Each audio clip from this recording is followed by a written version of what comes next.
Freddy. Hey, Freddy. Iya kak, ada apa kak? Freddy, kamu sekarang pulang, sudah siang. Waktunya makan dan tidur siang. Nyebelin banget. Kenapa makan lagi sih? Tadi pagi kan aku udah makan. Iya Freddy, kan kamu makan 3 kali sehari biasanya. Kemarin-kemarin, lusa juga kamu makan 3 kali sehari kan? Besok-besok juga kamu juga harus makan 3 kali sehari. Karena biasanya kan kamu makan 3 hari sekali, bukan 1 kali sehari. Iya kan? Udah yuk, ayo pulang. Sudah dipanggil sama ibu tuh, dicariin. Omong-omong kak, kenapa sih aku harus makan 3 kali sehari? Itu apa sih maksudnya sih kak? Jadi itu salah satu kegiatan untuk anak kecil seperti kamu dalam kegiatan sehari-hari. Terus kak, tadi maksud kakak apa sih? Tadi kakak bilang makan yang kemarin, sekarang, besok juga makan 3 kali, terus juga biasanya makan 3 kali. Itu maksudnya apa sih kak? Oh itu, lebih jelasnya coba nanti kamu lihat penjelasan dari teman kakak yang satu ini ya. Tiara, Tiara, tolong jelaskan kepada adikku ini tentang daily activity dan penggunaan tenses. Halo semua, welcome back to our favorite YouTube channel. Selamat datang kembali di kanal YouTube favorit kita. How's your day guys? Gimana nih kabar kalian semua? Jadi today, we will discuss about our daily activities. Hari ini kita bakal bahas nih tentang aktivitas sehari-hari. And then we will compare them using 3 tenses. Nanti kita bakal membandingkan mereka dengan menggunakan 3 tenses dalam bahasa Inggris. Daripada bingung nih, ayo kita ikuti pelajaran hari ini. Kegiatan kita dimulai dari pagi hari sampai malam hari ya. Nah, hal pertama apa yang kita lakukan di pagi hari? Iya, benar sekali. Bangun pagi. Jadi, bangun bahasa Inggrisnya adalah wake up. Wake up. Ayo kita ulangi sama-sama. Wake up. Wake up. Wah, pasti pagi-pagi sudah pada nunggu masakan mama nih. Makan di pagi hari namanya sarapan, atau bahasa Inggrisnya have breakfast. Have breakfast. Yuk, ikutin sekali lagi. Have breakfast. Setelah melakukan beberapa aktivitas, kita juga harus istirahat di siang hari tuh. Bahasa Inggrisnya tidur siang itu take a nap. Take a nap. Take a nap. Ayo kita ulangi sama-sama. Take a nap. Siapa yang biasanya setelah tidur siang lapar? Kalau gitu kita harus segera makan siang, atau dalam bahasa Inggrisnya adalah have lunch. Have lunch. Please repeat after me. Have lunch. Have lunch. Lalu di sore hari kita juga makan malam kan ya? Makan malam in English is have dinner. Have dinner. Bukan have diner ya. Yuk kita ucapin bareng-bareng. Have dinner. Wah, seharian kita sudah melakukan banyak aktivitas ya. Saatnya istirahat. Kita harus segera pergi tidur nih.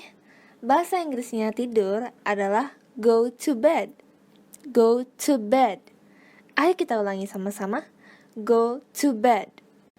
Nah, supaya hafal, ayo kita tebak sama-sama gambar ini menggunakan bahasa Inggris ya. The first one is wake up. The second one, have breakfast. The third one is take a nap. The fourth one is have lunch. The fifth one, have dinner. The sixth one is go to bed. Nah, sekarang mari kita lanjut ke sesi berikutnya. Nah, di sesi ini kita akan belajar beberapa tenses ya. Dalam bahasa Inggris ada simple present tense, past tense, dan future tense. Sebelum itu, kalau kita belajar tenses, kita harus tahu ada apa aja sih subjek itu. Subjek atau subject terdiri dari he jika dia laki-laki, she jika dia perempuan, it sebagai kata ganti benda, I yaitu saya, you yaitu kamu, they yaitu mereka, dan we yaitu kita. Nah, ini nih supaya mudah belajar simple present tense. Kalau subjeknya he, she, it, kata kerja setelahnya boleh menggunakan imbuhan s atau es. Hayo, ada yang tahu nggak siapa dia yang dalam foto? Dia namanya Ayu Dewi, artis Indonesia yang sangat cantik. Ayu Dewi ini supaya tetap terjaga kesehatannya nggak boleh minum es loh. Nah, teman-teman harus ingat ya, berarti I, you, they, we juga nggak boleh ditambah s atau es ya kata kerjanya. The first tense is simple present tense. Apa sih itu? Jadi, simple present tense expresses events or situations that exist now, have existed in the past, and probably will exist in the future. Jadi, simple present tense ini menjelaskan sesuatu yang ada sekarang, di masa lalu, dan yang akan ada di masa depan. Contohnya apa yuk? Matahari. Matahari selalu ada dan bersinar dari pagi sampai sore kan? Nah, pengertian kedua dari simple present tense ini adalah it expresses habitual actions. Jadi, tense ini akan menyatakan suatu kebiasaan teman-teman atau hal-hal yang sering teman-teman lakukan. Nah, sekarang aku mau jelasin beberapa time signal dari simple present tense. Always itu artinya selalu. Usually, biasanya. Habitually, biasanya juga. Sometimes, terkadang. Everyday, artinya setiap hari. Nah, sekarang aku mau jelasin beberapa time signal dari simple present tense. Always itu artinya selalu. Usually, biasanya. Habitually, biasanya juga. Sometimes, terkadang. Everyday, artinya setiap hari. Berikutnya, kita akan membahas tentang simple past tense. Jadi, simple past tense ini expresses past activity atau suatu kalimat yang menyatakan kejadian yang sudah terjadi di masa lalu. Berikut merupakan beberapa contoh time signals-nya. Yesterday menyatakan kemarin, 2 days ago artinya 2 hari yang lalu, 3 hours ago artinya 3 jam yang lalu, dan 4 months ago artinya 4 bulan yang lalu. Nah, yang terakhir ini kita akan belajar tentang apa itu simple future tense. So, simple future tense is used to talk about things that haven't happened yet, atau menyatakan kejadian yang akan dilaksanakan di masa depan. Ini adalah beberapa contoh time signals-nya. Tonight menyatakan malam ini, tomorrow menyatakan besok, 2 days later menyatakan 2 hari lagi, dan next month itu menyatakan bulan depan. Nah, sekarang kita akan belajar tentang cara menggunakan kalimat positif dari ketiga tenses yang tadi. Yang pertama, simple present tense. Dia punya rumus atau formula seperti ini. Subjek dilanjutkan dengan verb 1, make i atau es dilanjutkan dengan object. Ingat ya, siapa aja tadi yang boleh pakai s atau is dan siapa aja yang nggak boleh pakai s atau is. Kedua, simple past tense. Rumusnya adalah subjek dilanjutkan dengan verb 2 dan dilanjutkan dengan object. Kalau di past tense, kita nggak perlu pusing nginget siapa yang boleh pakai s atau is, karena setelah subjek akan langsung diikuti dengan kata kerja bentuk kedua atau verb 2. Dan yang ketiga, untuk simple future tense, rumusnya adalah subjek diikuti dengan will atau shall, diikuti dengan verb 1, dan kemudian diikuti dengan object. Nah, di sini teman-teman boleh milih mau pakai will atau shall, tapi perlu diingat harus selalu diikuti dengan verb 1 ya. Nah, sekarang ayo kita latihan membuat kalimat. Ada subjek she, kegiatannya wake up, dan keterangan waktu 7 a.m. atau 7 pagi. Kalimat positif dari simple present tense ini adalah she wakes up at 7 a.m. every day. Jadi everyday ini boleh teman-teman ganti dengan time signal yang lain ya. Dan ingat, kata kerja di sini harus menggunakan S atau IS karena subjeknya she. Simple past tense-nya menjadi she woke up at 7 a.m. yesterday. Yesterday boleh kalian ganti dengan yang lain, misalnya 2 days ago atau lainnya. Nah, kalau simple future tense-nya akan menjadi she will wake up at 7 a.m. tomorrow. Ingat ya, kalau simple future tense pakai will. Nah, mudah kan? Ayo kita coba lagi. Kita punya subjek I, verb have breakfast, dan untuk keterangan waktu 8 a.m.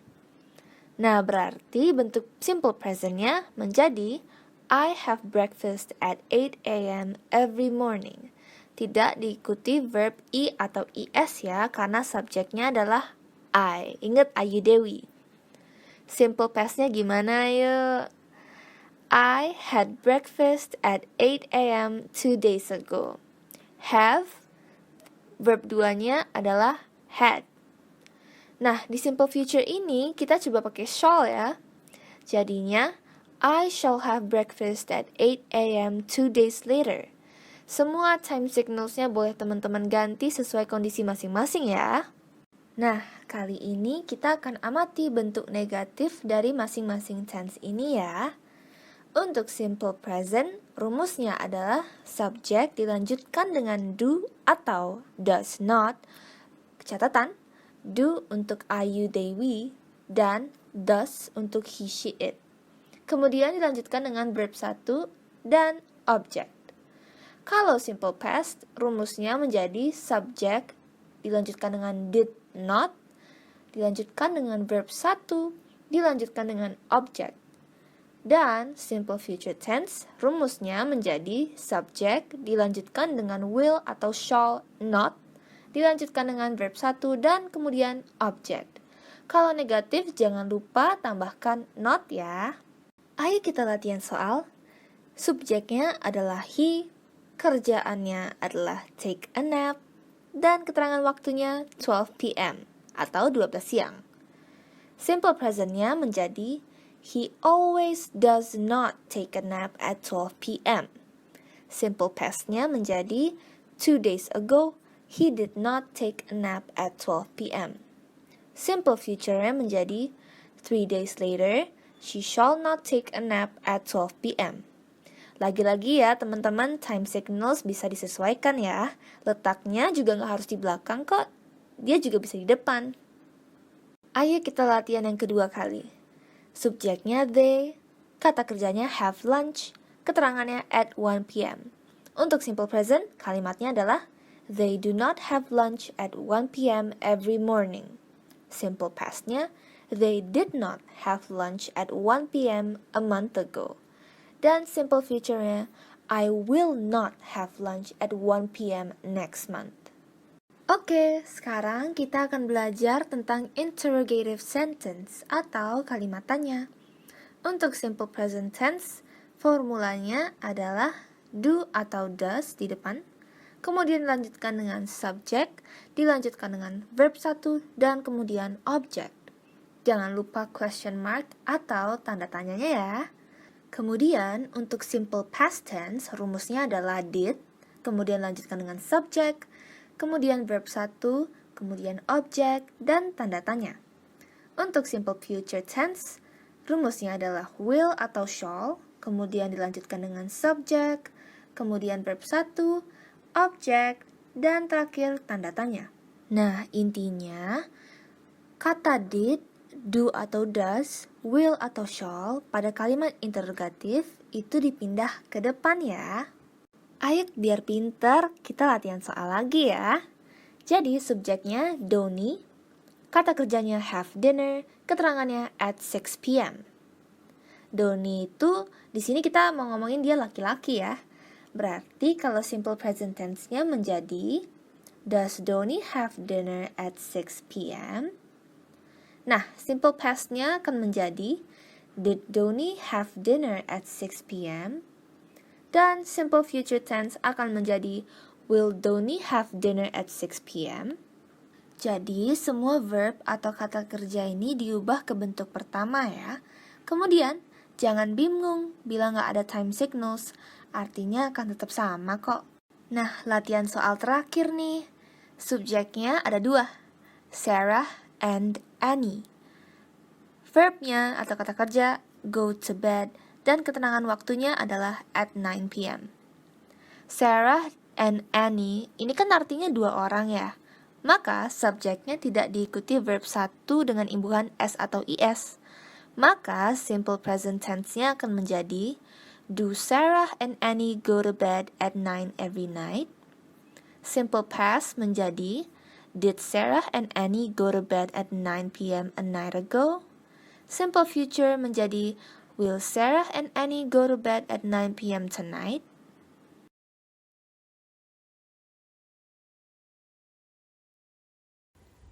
Oh gitu kak. Tapi aku masih mau main di sini kak, sama teman-temanku, sama Jimmy Neutron dan yang lainnya. Di sini asik kak. Bagaimana kalau gini aja? Sekarang kita pulang. Nanti di jalan kakak beliin mainan mobil-mobilan yang bagus. Lalu nanti setelah kamu makan dan tidur, ya, nanti sore kamu bisa main kesini lagi. Gimana? Wah, bagus tuh kak. Nanti aku mau minta 2 mainan mobil-mobilan ya kak. Boleh kan kak? Iya boleh. Tapi ayo sekarang pulang dulu yuk. Di jalan nanti kakak beliin. Oke kak.